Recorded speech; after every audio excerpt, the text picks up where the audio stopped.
tó bá ti kírun tàráwì tán tó kí ìṣá ìtàn tó kásámú tán tàráwì jókòó sínú mọ́sálásí àbí kó jókòó sáyè kírun ẹ̀ ṣé àwọn mọ̀kọ́dímọ̀ alhamdulillah la ilaha illallah astaghfirullah asalatu ala nabi wá tọrọ nǹkan tó bá ń fẹ́ lọ́dọ̀ Ọlọ́run àdúrà yìí máa ṣe nínú àwẹ̀ kó tún ṣe lẹ́yìn àwẹ̀ kọ̀nfàmù ni àdúrà tí ò rújú ni wá ṣe súrátù Quraish líláfi Quraish wá ṣe 100 times wá ṣe nígbà 100 ohun ọ̀pọ̀ Ọlọ́run ọba kò fi òǹkà 100 ṣeré ọ̀rọ̀ ọjọ́ mi ni wá ṣe ní 100 tó bá ti ṣe líláfi 100 tán wá ṣe yá fàtà wá ṣe yá fàtà yẹn 313 adadali murisalin wá ṣe yá fàtà yẹn ní 313 tó bá ti ṣe tán wá dà níyẹn kò jù bẹ́ẹ̀ yẹn lọ bí wàá ṣe máa ṣe nìyẹn sórí nǹkan tó ń ṣiṣẹ́ fún ó fẹ́ lówó ni ó fẹ́ lọ́lá ni gbogbo nǹkan tó bá kò dojú kọ ẹ́ depression ló ń ṣiṣẹ́ fún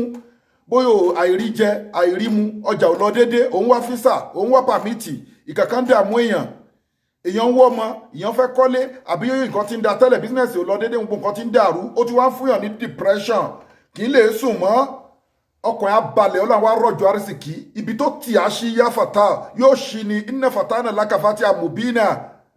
ogẹ́tì ẹ̀ fata ara orúkọ Ọlọ́run ni fatia mubina liyaghfira laka Allahu ma taqaddama min dhanbika wa ma ta'ara wa yutimma ni'matahu alayka wa yahdiyaka siratal mustaqim wa yansuraka Allahu nasran azizan so orúkọ Ọlọ́run tó tẹ̀sùn wọn ni yá fata líláfi 100 ló fẹ́ ṣe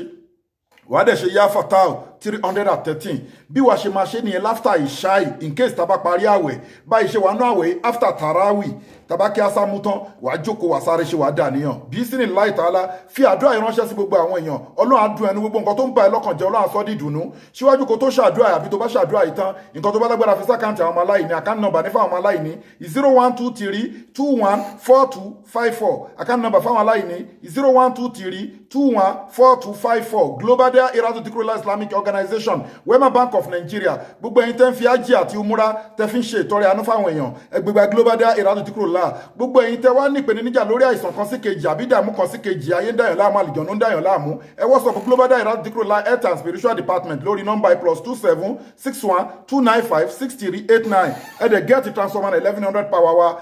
fún tọkọtìyàwó tó ń wojú Ọlọ́run gbogbo àrùn tó ń da nǹkan ọmọkùnrin láàmú àtàrùn tó ń da obìnrin láàmú tí ò jẹ́ kó conceive ẹ gẹ́ẹ̀tì all in one natural apps tó ń wò more than 300